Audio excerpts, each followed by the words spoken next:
एक बहुत ही common topic चल रहा है आजकल। जो लोग सेडेंट्री लाइफस्टाइल लीड कर रहे हैं, सेडेंट्री लाइफस्टाइल मतलब सामान्य तौर पर जिन लोगों का ज़्यादा देर तक बैठे रहने का काम है, वो सारे के सारे लोग एक तो माइल्ड ओबेसिटी जिसको कहा जाता है ना, अपने वजन से 3 4 5 किलो 7 किलो 10 किलो तक वजन ज़्यादा हो रहा है।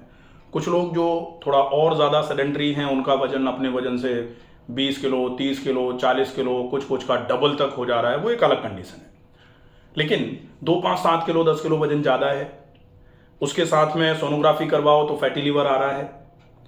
अगर हमने थोड़ा सा कोलेस्ट्रॉल लेवल चेक कराए तो डिस्लिपिडेमिया आ रहा है, मतलब कोलेस्ट्रॉल प्रोफाइल थोड़ी गड़बड़ आ रही है, टोटल कोलेस्ट्रॉल ज़्यादा आ रहा है, एचडीएल कम आ रहा है, एलडीएल जो है वो बढ़ा हुआ आ रहा है, बैड कोलेस्ट्रॉल जिसको बोला जाता है, ट्राइग्लिसराइड थोड़ा बढ़ा हुआ आ रहा है। इसके साथ में जो खूब चलन में चल रही है जिसको शुगर बोला जाता है, हाइपरग्लाइसीमिया, मतलब आपके ब्लड ग्लूकोज लेवल्स काफ़ी ज़्यादा बढ़ के आ रहे हैं। HbA1c चेक करा रहे हैं लोग तो लोगों का 9 से लेकर के 12 13 तक चला जा रहा है।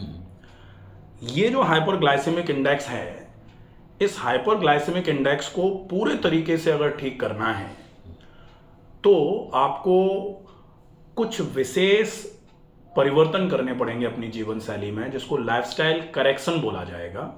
और लाइफस्टाइल करेक्शन की जब बात आती है तो निश्चित ही जो हम अभी कर रहे हैं उसमें चेंजेस की आवश्यकता है।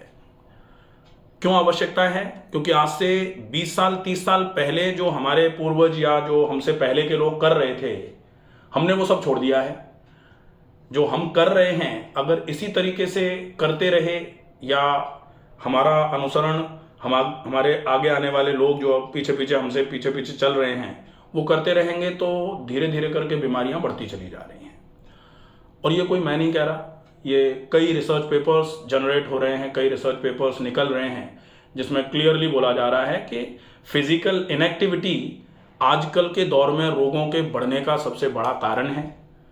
तो एक चीज़ और क्लियर हो जाती है, साबित हो जाती है कि आप नुस्खों से फिजिकल इनएक्टिविटी जब तक ठीक नहीं करोगे बीमारियों को दूर नहीं कर सकते।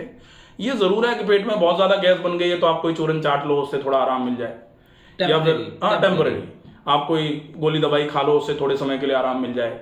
लेकिन ये सब कहना चालू कर गए हैं जितने भी अच्छे जो लीडिंग डॉक्टर्स हैं, जो फिजिशियंस हैं, वो भी लाइफस्टाइल करेक्शन पर आजकल फोकस करना चालू कर दें। आज से 10 साल 15 साल पहले उतनी बातचीत नहीं थी कि भाई दवाई ले लो ठीक है चलो हो जाओगे, क्योंकि उस समय इतनी ज़्यादा फिजिकल इनएक्टिविटी भी नहीं थी। लेकिन जैसे जैसे फिजिकल इनएक्टिविटी बढ़ रही है, सबको पता लग गया है कि जब तक हम इस बढ़ते हुए मॉन्स्टर को ठीक नहीं करेंगे, ये बिगड़ता हुआ जो एकदम से कहा जाए कि काल का मुंह है ये, अगर इसको नहीं सुधारेंगे निश्चित ही हम, जैसे होता ना कि भंवर पड़ रहा है जोर से, हम उसकी तरफ गति से बढ़ते जा रहे हैं। एक्टिविटी को इम्प्रूव करना सबसे ज्यादा, फिजिकल इनएक्टिविटी को इम्प्रूव करना मतलब फिजिकल इनएक्टिविटी से हटना और एक्टिविटी बढ़ाना। जब आप इस पे आ जाएंगे तो आपके ये जो प्रोफाइल्स हैं ये सारे के सारे ठीक होना चालू हो जाएंगे।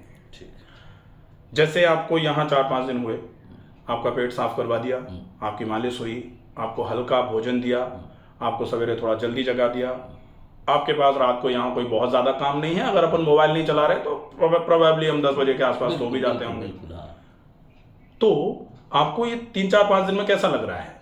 बहुत अच्छा महसूस हो रहा है। अच्छा महसूस हो रहा है। हाँ। अब यही लाइफस्टाइल आप ऐसा मान लो कि आप 3 महीने 4 महीने कर लो तो आपकी कोशिक, अभी आपके शरीर पूरे शरीर को अच्छा लग रहा है, थोड़े माइल्ड चेंजेस हुए हैं लाइफस्टाइल में, आपके सेलुलर लेवल पर जब काम होगा 3 4 महीने में इसी रूटीन से, तो आपकी कोशिकाएं सारी की सारी बहुत अच्छे तरीके से अपने आप को रिवाइव करना चालू कर देंगी।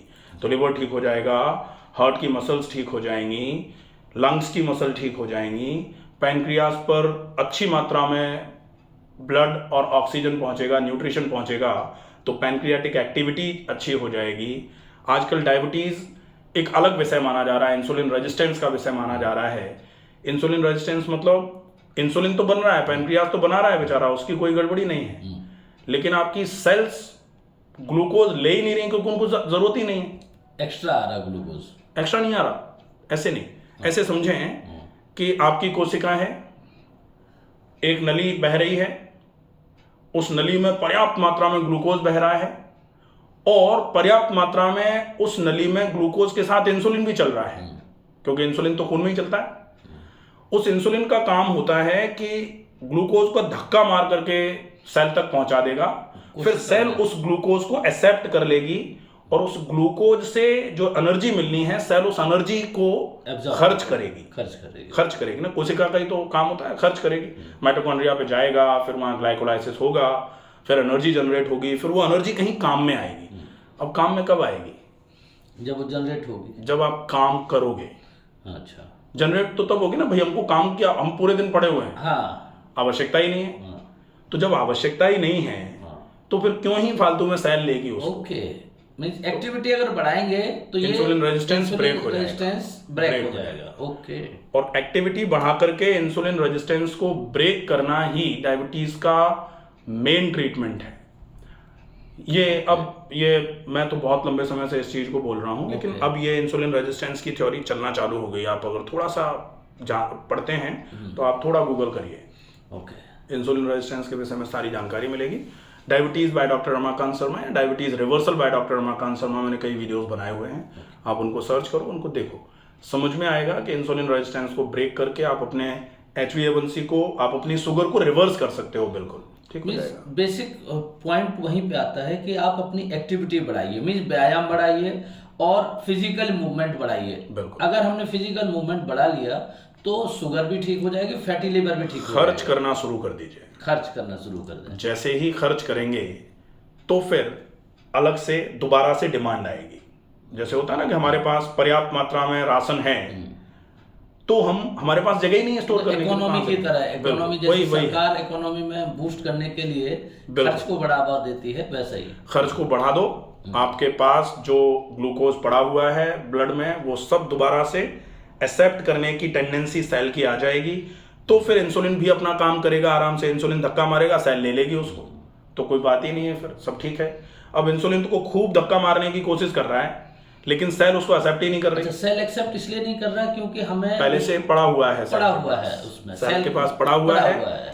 अब सेल को आवश्यकता इसलिए नहीं है कि सेल काम ही नहीं कर रही। सेल में जो पड़ा हुआ एनर्जी वो खर्च जब तक नहीं होगी तब तक वो सेल दूसरा एनर्जी लेगा नहीं लेगी, ये समझना है। ठीक है, ठीक, बहुत सही। और इसको समझने का जो फायदा है वो ये है कि अब आप अपनी सेल की एनर्जी को खर्च करना चालू कर दो, और किसी भी सेल मतलब टिश्यू, सेल मिलकर के, बहुत सारी सेल्स मिलकर के टिश्यू बनाती है, बहुत सारी टिश्यूज मिलकर के एक ऑर्गन बनाते हैं, और बहुत सारे ऑर्गन मिलकर के एक ऑर्गन सिस्टम बनाते हैं, और ऑर्गन सिस्टम्स मिलकर के शरीर बनाते हैं। तो शरीर से जब आप काम लोगे तो सेल भी काम करेगी ही। तो इस तरीके से शरीर से काम लेना चालू कर दो, आपकी सेल्स जो हैं वो काम करना चालू कर देंगी, आपके शरीर में इंसुलिन रेजिस्टेंस ब्रेक हो जाएगा और आपकी शुगर धीरे धीरे करके नॉर्मल होना चालू हो जाएगी। ये हो जाएगा। इसके अलावा जैसे ही आप एक्टिविटी चालू करोगे, आपका फैटी लिवर भी ठीक हो जाएगा, आपका बढ़ा हुआ कोलेस्ट्रॉल भी ठीक आना चालू हो जाएगा, और जो एक्स्ट्रा ग्रोथ हो रही है, जो प्रोस्टेट है, उसका परमानेंट ट्रीटमेंट तो यहीं से आएगा कि आप सही तरीके से एक्सरसाइजेस चालू कर दो, आपके प्रोस्टेट में भी जो बढ़ोतरी हुई है वो भी ठीक होना चालू हो जाएगी। स्पेसिफिकली प्रोस्टेट के लिए आप अगर चाहो तो कीगल एक्सरसाइजेस हैं, बहुत अच्छा कीगल एक्सरसाइज। कीगल, हाँ, तो ये कीगल एक्सरसाइजेज जो हैं वो आप दिन में 2 बार 3 बार अगर करना चालू कर देते हैं तो ये भी काफी इफेक्टिव रहती हैं। इन एक्सरसाइजेस को जरूर कर लो। कीगल एक्सरसाइज कहाँ मिल जाएंगे हमें? Kegel bye doctor Ramakant Sharma, आपको पूरा सेट मिलेगा। ठीक है, KEJ इस पे है आपके यूट्यूब पे मिल जाएगा कीगल एक्सरसाइजेस। इसके लिए कोई अपरेटस या कुछ लेने की जरूरत है या फिजिकल मूवमेंट से ही हो जाएगा? मूवमेंट्स हैं सिर्फ, ठीक, आप इजीली कर सकते हैं, तो ये हो जाएगा। ओके। डाइट में थोड़ा फॉलो अप रख लो कि डायरेक्ट बहुत ज्यादा हाई ग्लाइसेमिक इंडेक्स का जो भोजन है वो ना लिया जाए, इसका थोड़ा ध्यान रखा जाए। हाई ग्लाइसेमिक इंडेक्स मतलब जैसे अंगूर, केला, चीकू, आम, ये सब नहीं खाया जाए। बहुत ज़्यादा फैटी चीज़ें जो हैं, ऑयली चीज़ें जो हैं, उनसे थोड़ा सा परहेज कर दिया जाए, क्योंकि अपने कोलेस्ट्रॉल और फैटी लिवर भी आ रहा है ना, तो उसको भी थोड़ा ट्रीट कर लिया जाएगा। रोटी आइदर मल्टीग्रेन की और मिलेट्स की खाई जाए, बहुत अच्छी रहेगी।